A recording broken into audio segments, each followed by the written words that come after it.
Olá pessoal, nessa aula 7 a gente vai aprender as propriedades dos sais e também aprender a escrever a equação de dissociação iônica de um sal. Sobre as propriedades gerais dos sais, a gente já sabe que um sal é um composto iônico, assim como uma base de arrênios.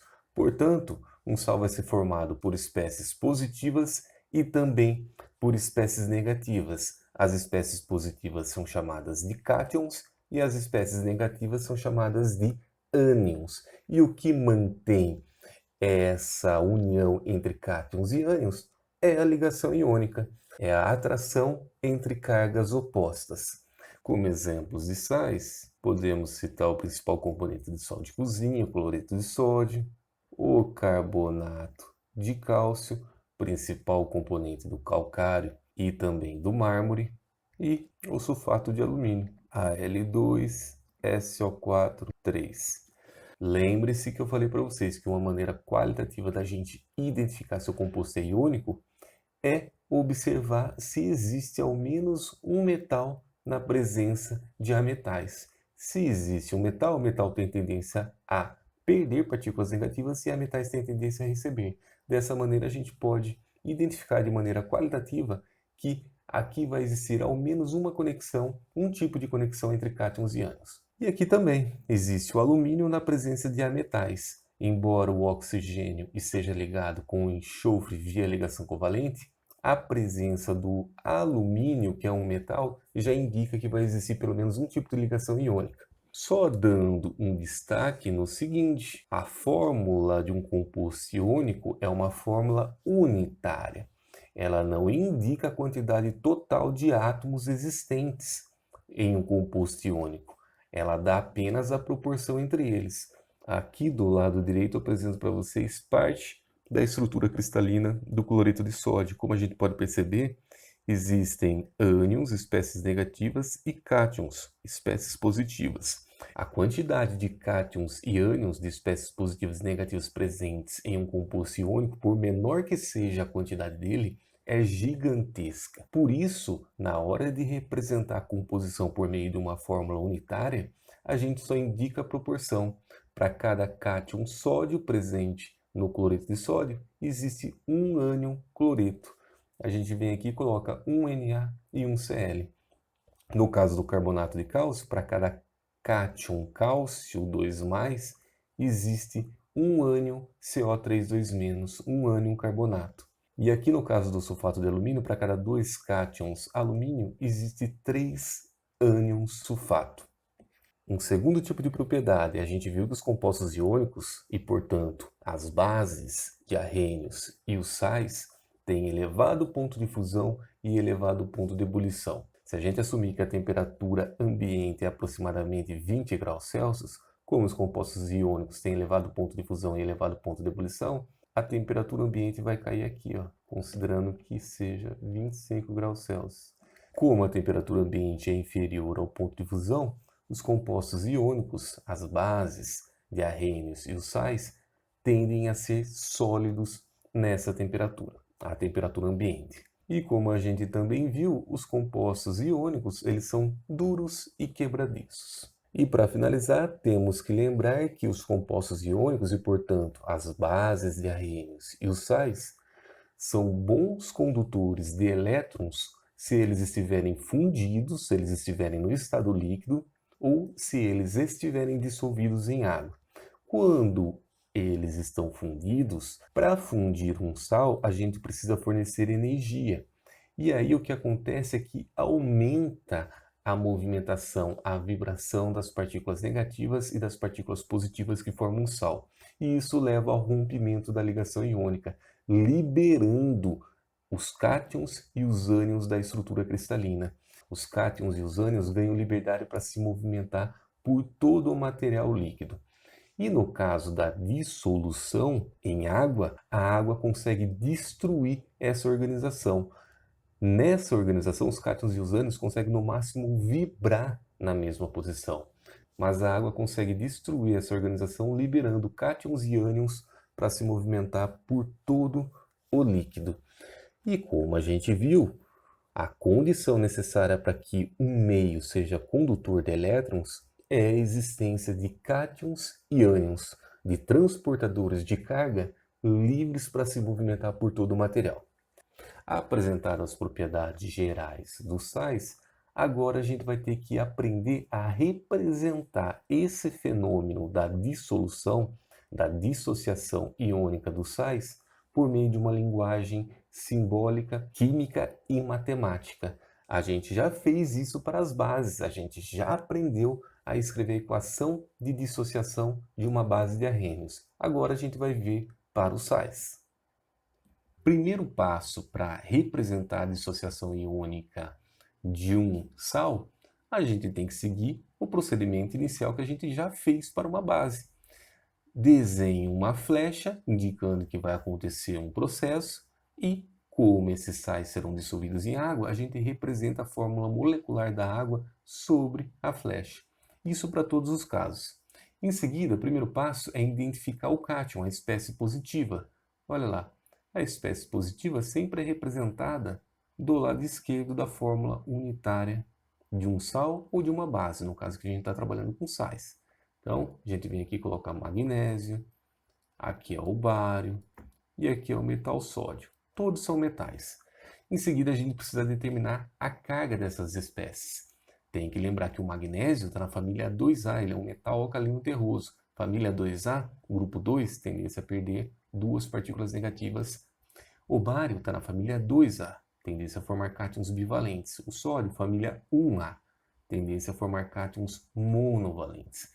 E em seguida, a espécie negativa é representada do lado direito da fórmula unitária do sal.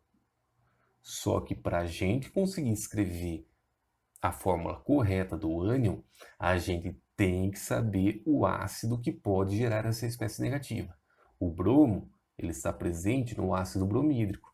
E aí a gente tem que saber que quando o ácido bromídrico é adicionado em água, vai produzir um H+, gerando Br-. Então o ânion aqui é o Br-. Em seguida, o ânion formado por enxofre é proveniente do ácido sulfídrico, H2S, que ao ser adicionado em água vai produzir 2H+, e gerar S2-. Então vem aqui e coloca S2-. E no caso do fluoreto de sódio, o ânion formado pelo flúor é proveniente do ácido fluorídrico, F-. Escrito os símbolos e as fórmulas dos cátions e ânions, a gente tem que acertar as quantidades. A quantidade de cada tipo de átomo no início do processo tem que ser igual à quantidade desses átomos no final. Por fórmula unitária aqui, só tem um cátion magnésio. Então a gente vem aqui e coloca o 1 aqui. Por fórmula unitária, tem 2 ânions brometo. Então a gente tem que vir aqui, ó, e duplicar aqui, colocar um 2 aqui na frente. A gente altera os valores aqui na frente das fórmulas e dos símbolos. Em seguida, olha lá, BAS. Por fórmula unitária, só tem um bário. Por fórmula unitária, só tem um ânion S2-, um aqui. Por fórmula unitária do fluoreto de sódio, tem um cátion sódio e um ânion fluoreto. Prontinho. Fizemos o acerto das quantidades. E se vocês perceberem bem, já está feito também o balanceamento das cargas. Olha aqui, ó. Aqui, a soma das cargas dá zero, ou seja, o composto é neutro. E do lado direito, magnésio 2+, duas cargas positivas. Não tem 2 ânions brometos, vai dar duas cargas negativas. 2 positivo com 2 negativo, a soma dá zero, indicando neutralidade elétrica. Aqui, 2+ com 2- dá zero, 1+ com 1- também dá zero. Feito isso, eu vou reduzir aqui e fazer um alerta para vocês. Vocês podem tentar deduzir um procedimento que é o seguinte. Para esse primeiro caso, o magnésio está na família 2A, tendência a formar cátions bivalentes. E aqui o ânion brometo é Br-. A gente aprendeu que para determinar a fórmula unitária a gente precisa omitir os valores. Só que antes de omitir a gente faz o balanceamento. E aí a gente aplica essa regrinha. A gente puxa o 2 para cá e o valor 1 aqui da carga a gente puxa para cá. E aí fica Mg1Br2. A gente, assim, omite os valores das cargas, embora elas existam, elas estão aqui presentes, a gente só as omitiu para escrever a fórmula unitária. Vocês podem pensar o seguinte, pô, mas para escrever a equação de dissociação, não basta eu pegar e voltar o 2 para cá e esse 1 voltar ele para cá, de modo a gerar magnésio 2 mais Br menos? Cuidado! Porque para esse caso, esse procedimento daria certo, mas para esse caso aqui, daria errado. Por que daria errado? Por causa disso, ó. Quando a gente escreve a fórmula unitária para esse composto, a gente faz o seguinte, o bário está na família 2A, 2+, o enxofre é 2-, proveniente do ácido sulfídrico, e a gente fazendo a inversão vai ficar Ba2S2. Só que a gente ainda não terminou de escrever a fórmula unitária, a gente precisa simplificar por 2.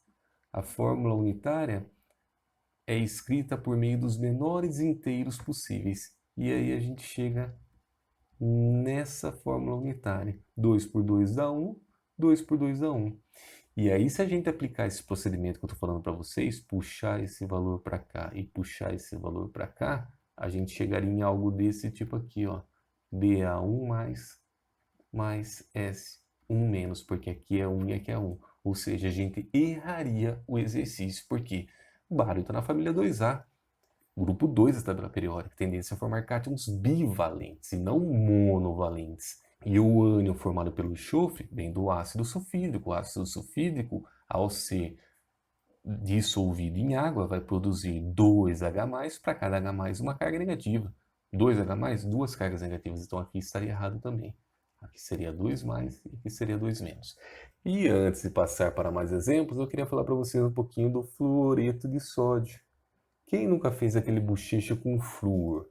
O gás flúor é o F2. Quando a gente faz o bochecho com flúor, é um jeito de falar. A gente, na verdade, está fazendo o bochecho com fluoreto de sódio, água contendo esse sal dissolvido.